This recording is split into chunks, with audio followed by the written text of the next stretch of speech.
आज आपण पाचोरा शहराच्या काही विकास कामांवर मागच्या काळामध्ये अनेकदा आरोप प्रत्यारोप होत होते।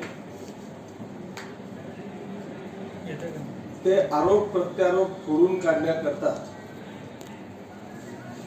खऱ्या अर्थाने आजची ही पत्रकार परिषद उदाहरणार्थ असं आहे की आपली पाणी पुरवठा योजना असेल किंवा अंडरग्राउंड ड्रेनेजची योजना असेल, हे आपल्याला सगळ्यांना माहिती आहे। मला वाटतं 2012 पासून त्याचा डीपीआर तयार होणे, 17 मध्ये त्याचं टेंडर होणे, 22-23 मध्ये ती योजना संपणे आणि त्याच्यानंतर पाचोरा शहराचा जो काही परिसर वाढलेला आहे त्याच्यामुळे संपूर्ण शहरामध्ये जवळपास 25-30% एरियामध्ये आपण पाणी पुरवठा सुरळीतपणे करू शकत नव्हतो।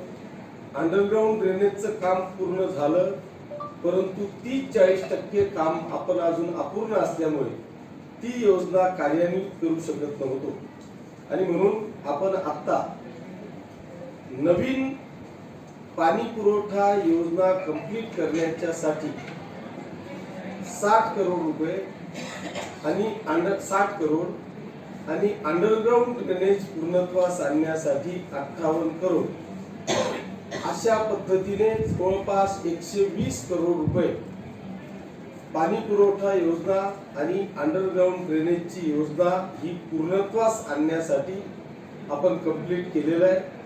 आता पाणी पुरवठा योजनेमध्ये आपण एक फिल्ट्रेशन प्लॅन्ट, जिथून आपण पंपिंग करतो त्या पंपिंग स्टेशनवरून मोठी पाईपलाईन करून डिस्ट्रीब्युशन स्कीम अशी 100% योजना आता पाणी पुरवठा आणि ड्रेनेजची कंप्लीट होणार आहे। त्याच्यामुळे आता 100% पाणी पुरवठा आणि ड्रेनेज हे दोघे विषय पाचोरा शहरातले आता संपलेले आहेत। आता हे करत असताना आपले काही रस्त्यांची तोडफोड होणार होती आणि म्हणून आपण मागच्या काळामध्ये जो पहिला डीपीआर आणला तो रेल्वे लाईनच्या तिकडे टाकला आणि रेल्वे लाईनच्या इकडे म्हणजेच भडगाव रोडला अनेक तक्रारी होत्या की इथे आमच्याकडे रस्ते झाले नाही, प्रचंड त्रास होतोय आणि वस्तुस्थिती होती। आता आपण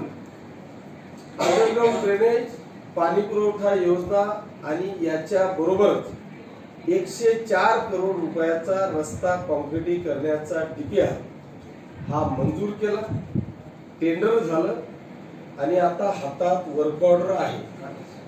काल आपली वर्क ऑर्डर झाली, ती जोपर्यंत वर्क ऑर्डर होत नाही तोपर्यंत मी आपल्याशी चर्चा केली नाही।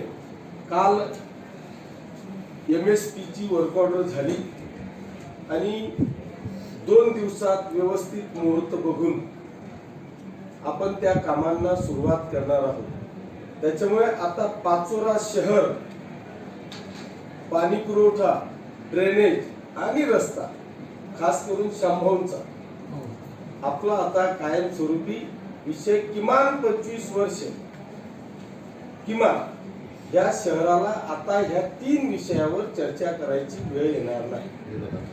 चौथा विषय असा आहे की आपण संपूर्ण शहरातल्या ओपन स्पेस डेव्हलप करण्याचा प्रयत्न केला, पण ते इस्टिमेट आपण ढोबळ डिमांड केली होती।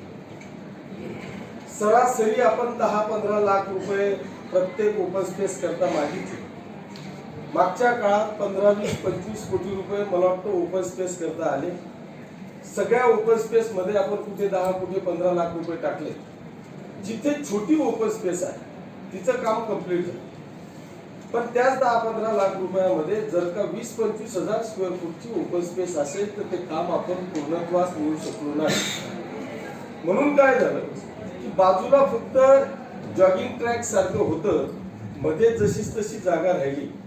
आता पावसाळ्यात तिथं स्टेज आहे, बैठक व्यवस्था आहे, जॉगिंग ट्रॅक सारखं किंवा झाडं लावायच्या व्यवस्था आहे, पण मध्ये जागा ब्लॉक नसल्यामुळे सगळे झाडं झुडपं पावसाळ्यात उगवले। आता आपण हे जेवढेही ओपन स्पेस रिकामे होते याच्यासाठी 15 करोड रुपये माननीय मुख्यमंत्री महोदयांनी मंजूर केले.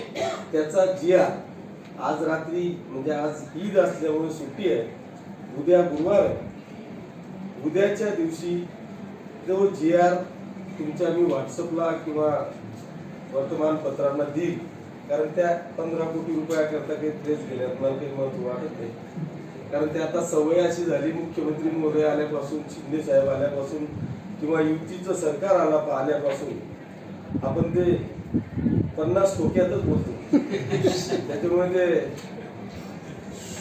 ती आता आठवण सगळ्यांना पडते. त्याच्यामुळे 100 कोटी 50 कोटी अशाच पद्धतीचे विकास कामं आपण या ठिकाणी घेतोय.